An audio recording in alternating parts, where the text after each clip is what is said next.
Hello नमस्कार, स्वागत है आप सभी का आपके अपने यूट्यूब प्लेटफ़ॉर्म पर। तो साथियों, आज विलंब से ही सही लेकिन फिर भी हम सभी लोग आज के महत्वपूर्ण अपडेट को पता कर लेते हैं, समझ लेते हैं।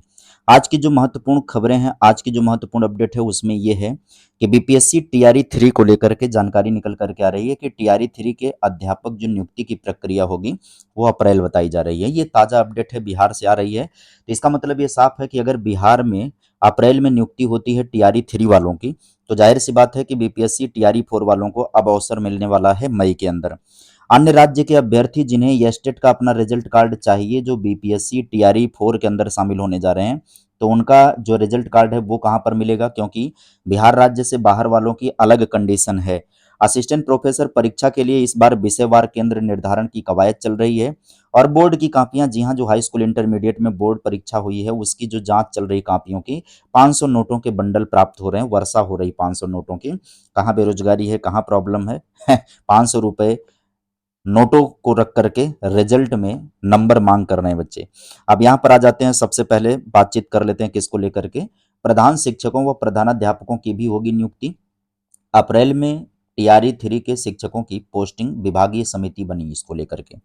बिहार लोक सेवा आयोग की तरफ से अनुशंसित करीब 43,000 प्रधान शिक्षक यानी जो प्रधानाध्यापक हैं, और तीसरे चरण में टीआरई 3 में चयनित 65,716 विद्यालय अध्यापकों की स्कूल में नियुक्ति या पदस्थापन की कवायद शिक्षा विभाग ने शुरू कर दी।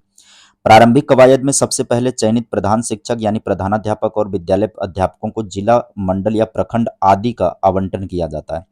लिहाजा इस समय पर विचार के लिए शिक्षा विभाग ने बुधवार को 5 सदस्यीय उच्च स्तरीय कमेटी गठित की है। सूत्रों के अनुसार इन सभी को पदस्थापन या नियुक्ति अप्रैल में की जानी है। तीसरे चरण के विद्यालय अध्यापकों को स्कूल आवंटित किए जाने हैं और अंतर जिला तबादलों की प्रक्रिया शुरू हो चुकी है। इससे रिक्तियां भी सामने आ जाएंगी। रिक्तियों की स्थिति साफ होने के बाद विद्यालय अध्यापकों की नियुक्ति करने की रणनीति बनाई जा रही है। विद्यालय अध्यापकों को नियुक्ति पत्र बांटे जाने की कवायद भी अप्रैल में ही की जानी है। इधर तीसरे चरण के विद्यालय अध्यापकों को 2 सप्ताह का आरंभिक आवासीय प्रशिक्षण दिया जाना है। इसके मॉड्यूल पर 27 और 28 मार्च को परिसर में चर्चा होगी।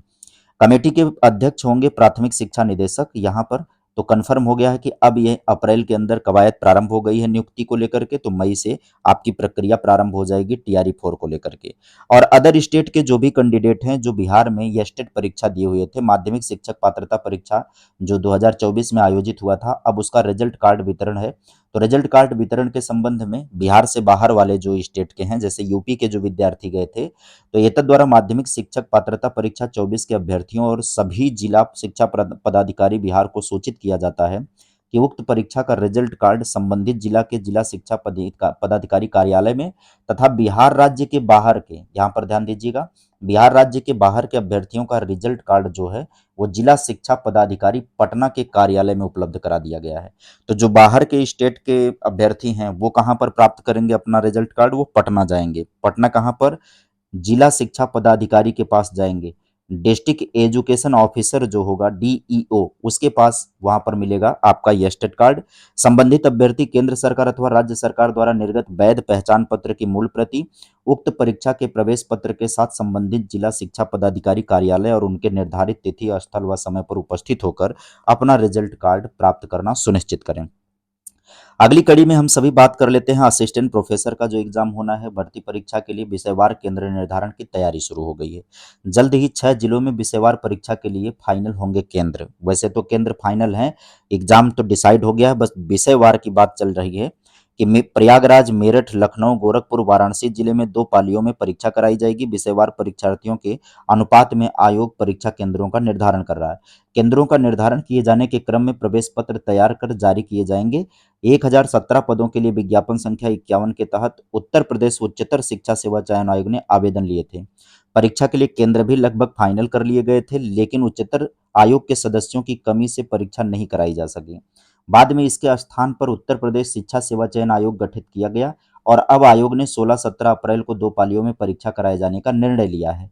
परीक्षा केंद्रों को लेकर संबंधित जनपदों में जिलाधिकारियों के माध्यम से सहमति पूर्व में मिल चुकी है। इस भर्ती प्रक्रिया में बीएड विषय को लेकर कोर्ट 1 सितंबर 2023 को पारित आदेश के अनुपालन में अब तक आयोग ने निर्णय नहीं लिया है। यानी जो बीएड विषय के अंतर्गत आते हैं उनका निर्णय नहीं है, बाकी का तो परीक्षा है। अब विषयवार सेंटर बनाए जाने की बात चल रही है यहाँ पर। अब एक और महत्वपूर्ण चीज़ ये है कि बोर्ड की कॉपियों में से हो रही 500 नोटों की वर्षा, ये हँसने वाली बात है, रोने वाली बात है। स्कूली एजुकेशन कितना ध्वस्त हो चुका है, कितना चौपट हो चुका है कि विद्यार्थी अपने से परीक्षा में उत्तर नहीं लिख पा रहे हैं। को यूपी बोर्ड कॉपियों से इस बार धन वर्षा हो रही, 500 के नोट निकल रहे हैं, शिक्षक गदगद हो रहे हैं, लेकिन निराशा इस बात को लेकर के है कि छात्रों की लिखावट व ज्ञान के स्तर में बेहद गिरावट देखी जा रही है। वहीं निम्नतर श्रेणी में पहुंच रहे हैं 50% छात्रों में ही विषय संबंधी ज्ञान मिल रहा है। जीआईसी में बोर्ड परीक्षा कॉपियों का मूल्यांकन चल रहा है। शिक्षकों का कहना है कि गणित, मैथ, फिजिक्स की कॉपियों में 500 के नोट मिल रहे हैं। याद होगा आपको एनईपी 2020 के आने के बाद ये यूनिसेफ ने रिपोर्ट जारी किया था। किसने? यूनिसेफ ने रिपोर्ट जारी किया था। उसने बताया था कि भारत में तकरीबन 40% ऐसे विद्यार्थी हैं, 40% ऐसे विद्यार्थी हैं जो स्कूली एजुकेशन तो प्राप्त कर चुके हैं, यानी कि 18 वर्ष तक की उम्र तो पूरा कर चुके हैं, लेकिन उनके पास फाउंडेशनल लिटरेसी एंड न्यूमरेसी नहीं है, या फिर का नहीं है उनके पास। अब इस कड़ी में स्कूली एजुकेशन को कैसे मजबूत बनाया जाए, अध्यापकों की नियुक्ति को लेकर के और अन्य तरीकों से तैयारी को, और कहीं ना कहीं थोड़ा सा परीक्षा टफ करवाए जाने की बात की तरफ सोचना चाहिए। जो लचीली व्यवस्था अत्यधिक लचीली की तरफ चली गई है, यही कारण है कि बच्चे पढ़ना पसंद नहीं कर रहे हैं और इनको लगता है कि शॉर्टकट तरीका कोई अपना लिया जाए। परीक्षा, यह परीक्षा जाहिर सी बात है सिर्फ विषय केंद्रित होकर के रह गई है। अगर यह परीक्षा विषय केंद्रित सिर्फ ना रहे तो इन चीज़ों का सामना ना करना पड़ेगा आने वाले समय में। ये चिंता का विषय है और यही विद्यार्थी आगे के समय में जा रहे हैं, कंपटीशन में शामिल हो रहे हैं। फिलहाल आज के अपडेट में इतनी ही जानकारी, और मिलते हैं कल फिर आपको एक नई वीडियो के साथ। जितने लोग चैनल पर नए जुड़ेंगे सब्सक्राइब अवश्य कर लेंगे, और वीडियो अच्छी लगी होगी तो लाइक ज़रूर कर देंगे।